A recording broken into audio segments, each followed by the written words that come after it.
et acteur occasionnel. En 2014, il a été nominé pour le meilleur nouvel artiste à la 56e cérémonie des Grammy Awards. Il a reçu le prix de l'auteur-compositeur de l'année en 2015.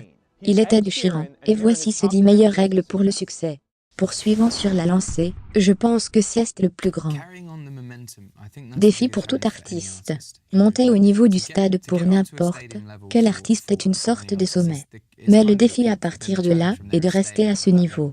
Vous savez, pour rester au niveau du stade, continuez à sortir des disques qui ne sont pas forcément des emails qui se connectent simplement avec des gens.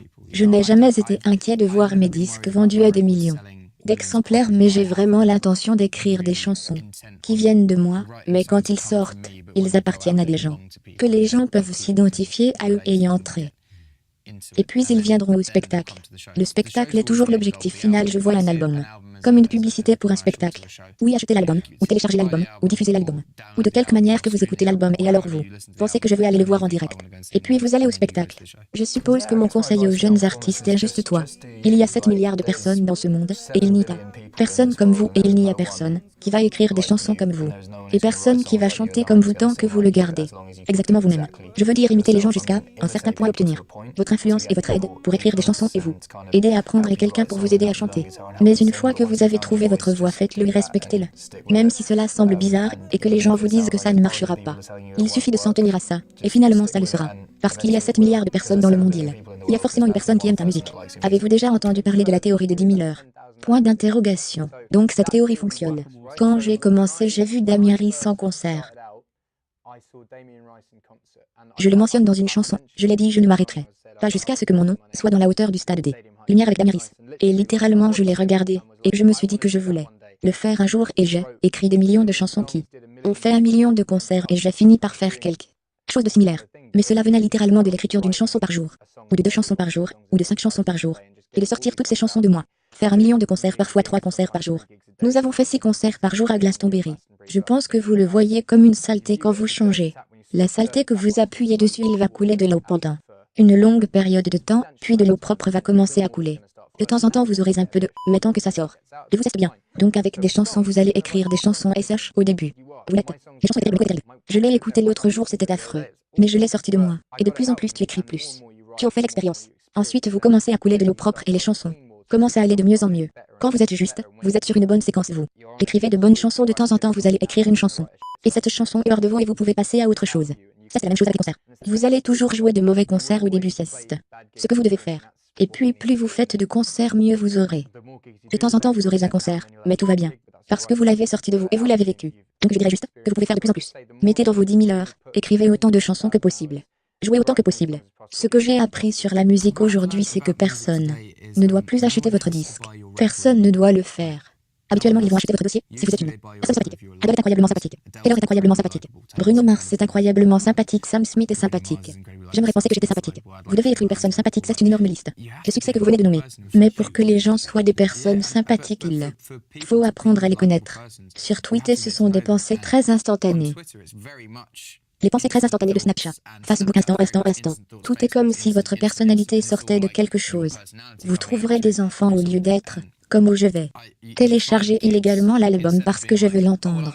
Ils seront comme je pense qu'ils sont une bonne personne, que je vais soutenir cela, et ensuite ils iront acheter l'album. Je pense que c'est une chose très importante de nos jours. Je n'ai jamais été démenti, parce que n'importe qui se présente comme une bite ne vend pas autant de disques. Vous pensez en quelque sorte que cet aspect de votre personnalité va sortir et éteindre les gens? Honnêtement, je le fais honnêtement. Je pense que c'est très différent à l'époque. Si j'étais un musicien couronné de succès dans les années 70, et qu'il y avait un article de journal sur moi, ça pourrait être vrai. Ça ne pouvait pas être vrai. Il y a des images TMZ maintenant en ligne sur YouTube. Comme là, c'est définitivement arrivé.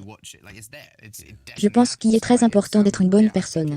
De nos jours dans la musique, je trouvais que tout le monde à un certain niveau, ils sont tous gentils. Tout le monde est gentil. Tout le monde qui est au milieu, qui est très quel est le M. T. Conscients d'eux-mêmes et de leur talent, ils sont un peu méchants. La plus grande leçon que j'ai apprise de comme succès révolutionnaire est que tout n'est pas ce qu'il semble être. des bonnes choses aux mauvaises choses, tout a une sorte de doublure d'arge. Je pense que c'est une façon saine de vivre quand on est dans cette industrie. D'être un peu prudent, parce que je suis entré dans cette industrie avec des yeux très larges et comme tout est génial, tout le monde est mon ami. Ensuite vous vous en rendez compte d'autant plus vous vous y intéressez. Plus cela rétrécit un peu. Mon père m'a toujours dit, si vous n'avez pas besoin d'obtenir un diplôme pour faire un travail, alors sortez et faites l'expérience. Par exemple, si vous voulez devenir médecin, allez chercher vos notes. Mais si vous voulez être musicien, votre éducation va venir. De faire des concerts, d'écrire des chansons, de pratiquer, de rencontrer des gens, de faire du réseautage. Commencez donc le plus tôt possible et faites-le. J'ai été influencé par beaucoup de gens.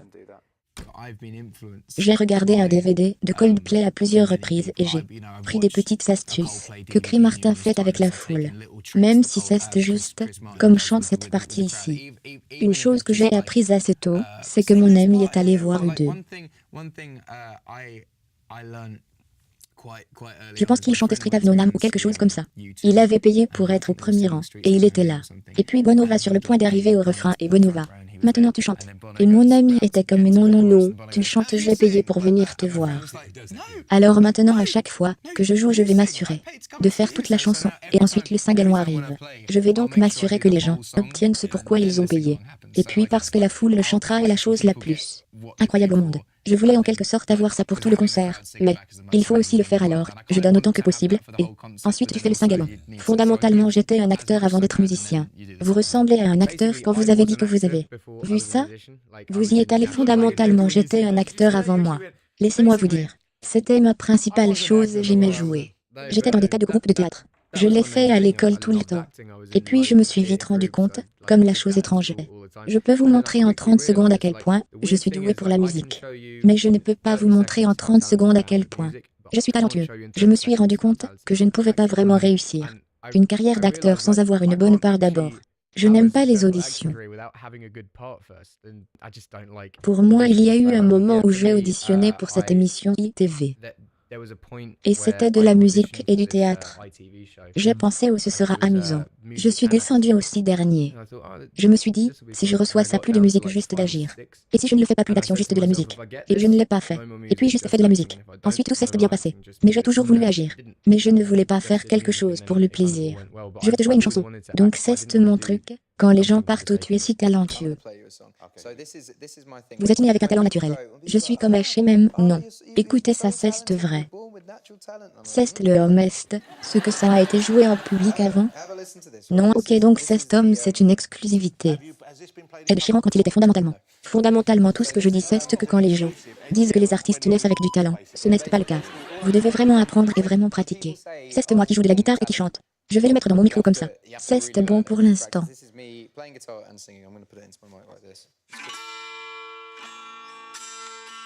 Ça commence bien, j'ai eu la démangeaison.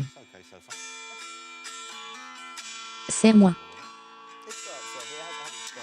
Point d'interrogation, je suis accro à toi. Point d'interrogation, mais je suis bon.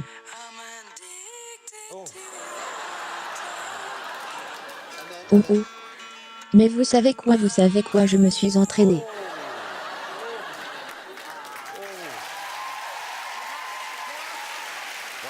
Après cela, vous avez pratiqué?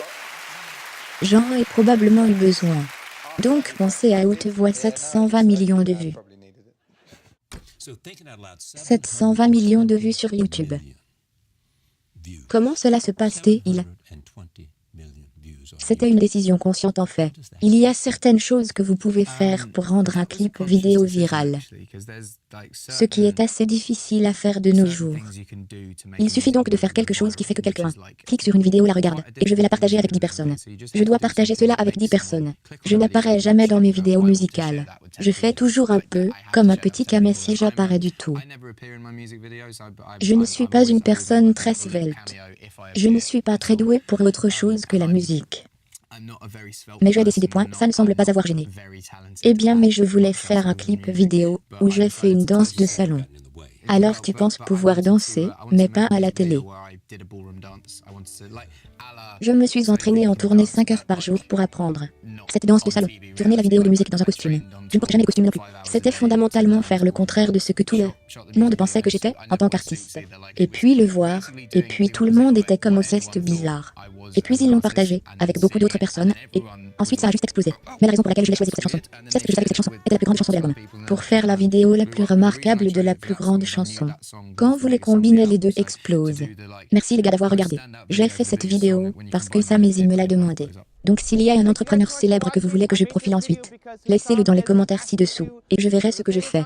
J'aime aussi savoir laquelle des 10 règles d'Ed Sheeran a eu le plus d'impact sur vous. Laissez-le dans les commentaires, et je me joindrai à la discussion. Merci beaucoup d'avoir regardé, continuez de croire. Je te verrai prochainement. BRRR si froid. Enregistrons-nous? So cold. Are we recording?